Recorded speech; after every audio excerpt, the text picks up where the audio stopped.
Mon nom est Jean-Philippe Gervais et je suis économiste agricole en chef chez Financement agricole Canada. Mon rôle est d'effectuer de l'analyse économique pour le bénéfice de nos clients et des stratégies d'affaires chez FAC.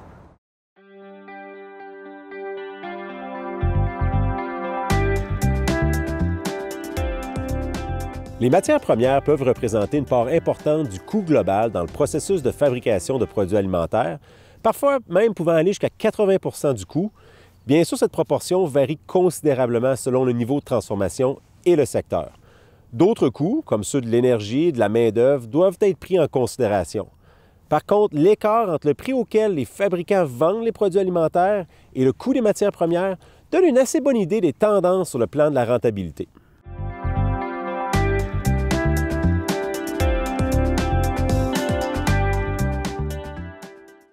On peut suivre la rentabilité à l'aide de deux indices de prix publiés par Statistique Canada.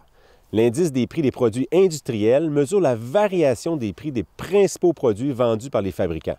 Il est fondé sur les prix recueillis pour les biens vendus lorsque ceux-ci quittent l'usine.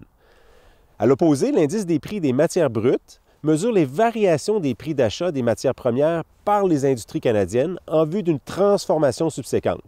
Il comprend tous les frais supportés par l'acheteur pour faire parvenir le produit à l'usine, dont les frais de transport, les taxes, etc. L'évolution de ces deux indices des prix révèle d'importantes tendances en matière de rentabilité dans le secteur de transformation. Lorsque l'indice des prix des matières brutes grimpe, les marges des profits des transformateurs peuvent alors se resserrer si l'indice des prix des produits industriels n'augmente pas proportionnellement. Un raisonnement similaire peut s'appliquer lorsque les prix des matières premières diminuent.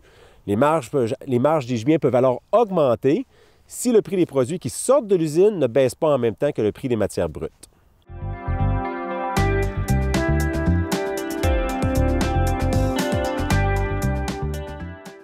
Concentrons-nous sur deux secteurs précis. Tout d'abord, regardons un diagramme portant sur le secteur des fruits et légumes. L'une des choses qu'on remarque, c'est la stabilité du prix des fruits et légumes transformés depuis 2012. Entre 2012 et la moitié de 2015, il a augmenté de 2,5 %. La courbe du prix des fruits et légumes non transformés, achetés par les fabricants de produits alimentaires, a beaucoup grimpé depuis le début de 2013. Une sécheresse sans précédent en Californie et le recul du dollar canadien sont deux facteurs qui expliquent cette hausse. Le diagramme démontre qu'il est difficile de refiler des coûts plus élevés aux acheteurs pour compenser l'augmentation du coût des matières premières. Dans ce cas-ci, les marges de profit peuvent être plus serrées et la seule façon pour les fabricants de produits alimentaires de protéger leurs marges est de réaliser des économies en termes d'efficacité et de productivité. Le deuxième graphique compare la courbe de prix des grains et oléagineux à celle des prix dans l'industrie de la boulangerie. Le prix des produits de boulangerie est demeuré assez stable depuis 2012. Le prix moyen des grains et oléagineux, par contre, a été beaucoup plus volatile.